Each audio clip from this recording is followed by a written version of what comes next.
Nah, salam teman-teman, salam sukacita. Kali ini kembali ke channel Sukacita Kristus Tuhan.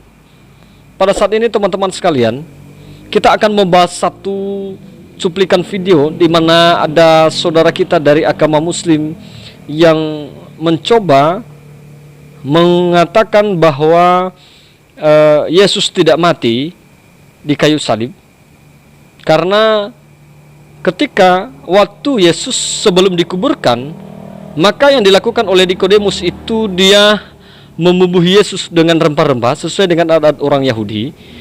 Maka dari situ dikatakan bahwa Yesus tidak mati, tetapi rempah-rempah itu digunakan untuk menyembuhkan luka-luka Yesus. Nah, oleh karena itu teman-teman, sebelum kita memberikan tanggapan tentang hal ini, maka terlebih dahulu kita menyaksikan videonya. 39 juga di situ disebutkan, juga Nikodemus datang ke situ. Dialah yang mula-mula datang pada waktu malam kepada Yesus. Ia membawa campuran mur dengan minyak gaharu, kira-kira 50 kati beratnya. Ayat ke-40, mereka mengambil mayat Yesus, mengapaninya dengan kain nanam dan membumbuinya dengan rempah-rempah, menurut adat-adat orang Yahudi bila menguburkan mayat. Nah, kita bisa melihat lagi, untuk apa gunanya melumuri mayat Yesus yang sudah meninggal dengan rempah-rempah itu? Tentu saja saat itu adalah Yesus masih hidup. Itu adalah fungsi untuk obat-obatan, sebagai fungsi untuk mengobati luka-luka Yesus pada saat beliau sebelum itu menjalani proses penyaliban. Tetapi kita lihat lagi di dalam Injil, di sana dikatakan bahwa orang-orang Yahudi itu meminta izin lagi kepada Pilatus untuk menjaga kuburan Yesus itu. Ini lucunya mereka. Bagaimana mungkin orang-orang Yahudi yang anak klaim telah membunuh Yesus meminta izin kepada Pilatus untuk menjaga kuburan Yesus? Untuk apa? Untuk apa menjaga kuburan jika saat itu Yesus sudah mati? Untuk apa? Coba Anda pikir dengan logika Anda, dengan nalar Anda itu, jika Anda memang merasa cerdas dan merasa mendapat bimbingan dan bisikan dari Roh Kudus, coba Anda berpikir tentang hal itu. Itu adalah hal yang sangat sederhana sekali. Untuk apa orang-orang Yahudi itu meminta izin kepada Pilatus untuk menjaga makam jika saat itu Yesus sudah mati?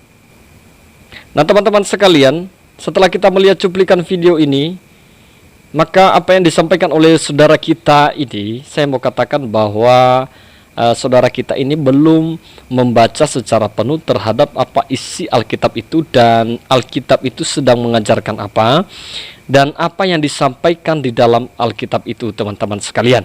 Nah, teman-teman sekalian, dalam ayat ini saudara-saudara, dia memojokkan bahwa Yesus tidak mati karena dikasih rempah-rempah, maka rempah-rempah itu gunanya untuk menyembuhkan luka-luka Yesus, ya, sebelum ia disalibkan, ya, sehingga Yesus tidak mati. Nah, perlu saya jelaskan teman-teman sekalian, kita lihat terlebih dahulu dalam Yohanes 19 ayat 32 sampai yang ke-34. Begini firman Tuhan. Maka datanglah prajurit-prajurit lalu mematahkan kaki orang yang pertama dan kaki orang yang lain yang disalibkan bersama-sama dengan Yesus. Tetapi ketika mereka sampai kepada Yesus dan melihat bahwa ia telah mati, mereka tidak mematahkan kakinya. Tetapi seorang dari antara prajurit itu menikam lambungnya dengan tombak, dan segera mengalir keluar darah dan air. Nah, teman-teman sekalian, jelas di situ dari pertanyaan teman kita tadi, berarti Yesus belum mati. Jelas bahwa di kayu salib itu Yesus sudah mati, dan disaksikan oleh para tentara itu sampai mereka menikam lambungnya, yang keluar adalah darah dan air. Nah, jelas bahwa Yesus tadi sudah mati. Nah, kemudian saudara, saya mau jelaskan tentang rempah-rempah, tentang menurut adat orang Yahudi. Nah, saudara, kita membaca Alkitab ini di dalam Yohanes 19 ayat 38 sampai ayat 42. Nah, teman-teman, kita lihat yang pertama di 38 dikatakan Sesudah itu Yusuf dari Arimatea, ia murid Yesus, tetapi sembunyi-sembunyi karena takut kepada orang-orang Yahudi, meminta kepada Pilatus supaya ia diperbolehkan menurunkan mayat Yesus, dan Pilatus meluluskan permintaannya itu. Lalu datanglah ia dan menurunkan mayat itu. Ayat 39. Juga Nikodemus datang ke situ, dialah yang mula-mula datang waktu malam kepada Yesus. Ia membawa campuran minyak mur dengan minyak gaharu, kira-kira 50 kati beratnya. Mereka mengambil mayat Yesus, mengapaninya dengan kain lena dan membumbuhinya dengan rempah-rempah menurut ada orang Yahudi. Bila menguburkan mayat, dekat tempat di mana Yesus disalibkan ada suatu taman, dan di dalam taman itu ada suatu kuburan baru yang di dalamnya belum pernah dimakamkan seseorang, karena hari itu hari persiapan orang Yahudi, sedang kubur itu tidak jauh letaknya, maka mereka meletakkan mayat Yesus ke situ. Saudara, rempah-rempah tadi saya jelaskan bahwa itu adalah tradisi atau adat orang Yahudi, ya. Adat orang Yahudi bila menguburkan mayat. Nah, saudara, perlu kita tahu apa sih gunanya wangi-wangian itu dikasih. Nah, teman-teman sekalian, saya perlu jelaskan bahwa di zaman Alkitab, rempah-rempah itu tentu sama berharga dengan emas, sampai-sampai dianggap sebagai hadiah yang cocok untuk raja. Karena itu, dua di antara hadiah yang diberikan para ahli nunjuk untuk raja orang Yahudi. Jadi rempah-rempah tadi adalah sebuah tradisi dari orang Yahudi diberikan kepada sang raja dalam upacara penguburan, saudara-saudara. Jadi bukan untuk menyembuhkan luka. Rempah-rempah ini adalah wangi-wangian yang diberikan kepada Yesus, ya, yang dibubuhi oleh Nikodemus ke tubuh Yesus. Jadi bukan untuk menyembuhkan luka Yesus. Nah, ini orang kurang paham, saudara. Kita harus tahu bahwa dari sejarahnya. Nah, kemudian adalah rempah wangi-wangian itu dalam sejarah. Kemudian, kenapa rempah-rempah dan produknya sangat berharga, sangat mahal di zaman Alkitab? Karena dibutuhkan untuk perawatan kecantikan, upacara keagamaan, dan penguburan. Nah, jelas ya, apa kegunaan rempah-rempah tadi? Untuk kecantikan, upacara keagamaan, dan penguburan. Nah, di zaman Alkitab beberapa tanaman rempah-rempah tumbuh di lembah Yordan, dan yang lainnya dari luar bangsa Israel, ya. Rempah-rempah yang terkenal di misalnya balsam, kemenyan, kumkum, sofron, dan mur itu sangat terkenal, dan ada banyak lagi wangi-wanginya yang sangat terkenal pada zaman itu, dan itu didatangkan dari Cina, dari India, dari Somalia, dari Afrika, teman-teman sekalian. Maka saya katakan tadi, itu bukan obat untuk penyembuhan, tetapi itu adalah wangi-wangian, dan itu sangat mahal pada zaman Alkitab, dan itu perhargaan terbesar yang diberikan kepada seorang raja, sama harganya dengan emas. Maka apa yang dilakukan oleh Nikodemus, dia memberinya kepada Yesus, itu sebagai pemberian penghargaan kepada Yesus. Nah, teman-teman sekalian, berarti rempah-rempah tadi kita tahu bahwa bukan obat-obatan, tetapi rempah ini adalah wangi-wangian pada zaman itu, bukan untuk penyembuh luka. Nah, saudara, kita tadi ini adalah salah kaprah, maka saya meluruskan hal itu. Nah, kemudian juga dia membahas tentang Matius 27.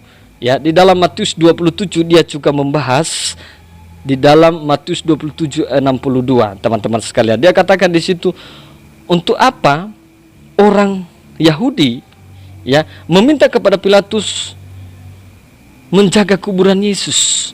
Nah, teman-teman sekalian, di sini juga jelas dikatakan, teman-teman sekalian, bahwa saudara kita ini kurang memahami Alkitab. Nah, saya mau jelaskan teman-teman. Kita baca konteksnya.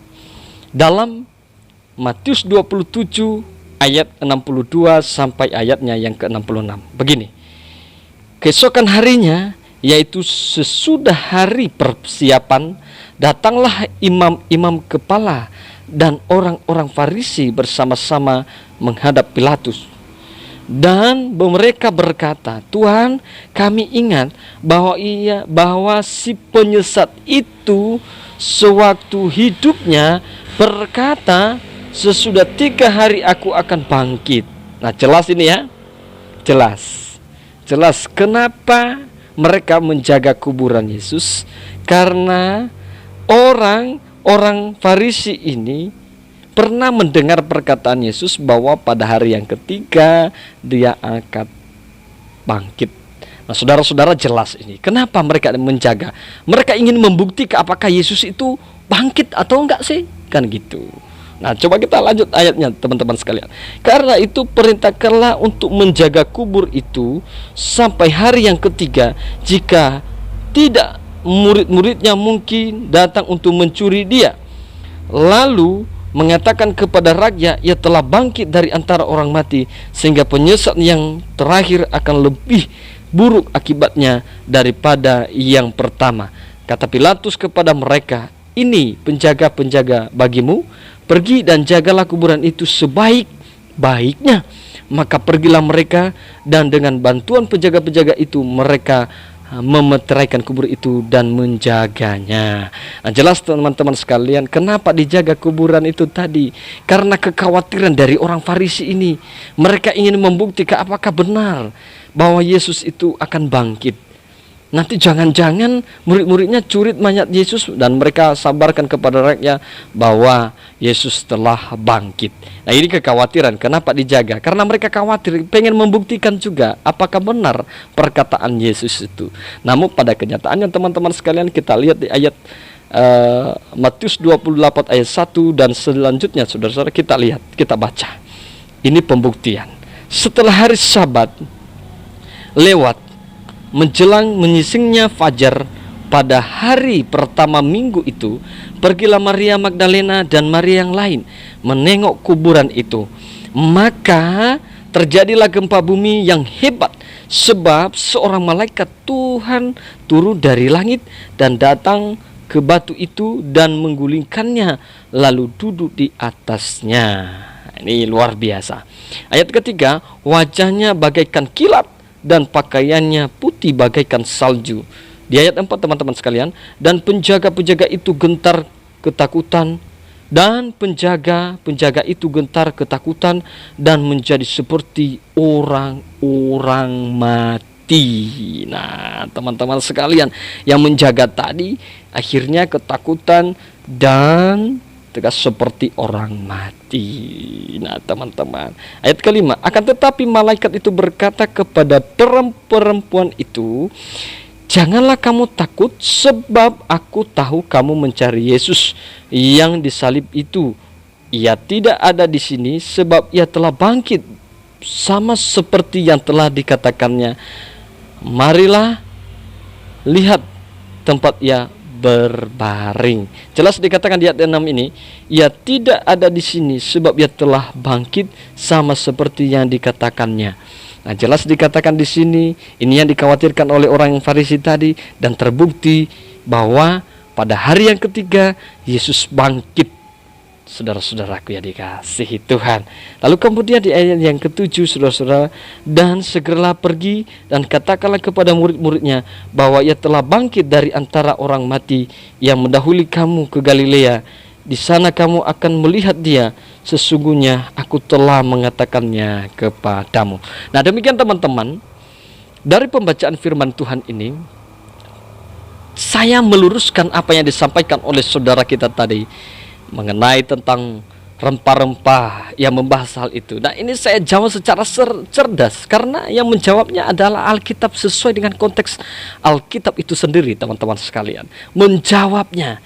Nah, saudara, dari hal ini saudara, jelas kita dengar bahwa apa yang disampaikan oleh saudara kita itu adalah pernyataan satu kebohongan, dan saat ini kita menjawab dengan cerdas, dijawab oleh Alkitab tentang apa yang disampaikan oleh saudara kita ini. Nah, teman-teman sekalian, kiranya melalui penyampaian ini saudara-saudara diberkati oleh Tuhan, dan kita semakin diberkati oleh Tuhan, dan kita semakin sehat, dan kita semakin beriman kepada Tuhan, dan kita semakin mengenal kasih karunia Tuhan di dalam setiap kehidupan kita. Demikian teman-teman, semoga saudara-saudara diberkati oleh Tuhan Yesus Kristus. Salam.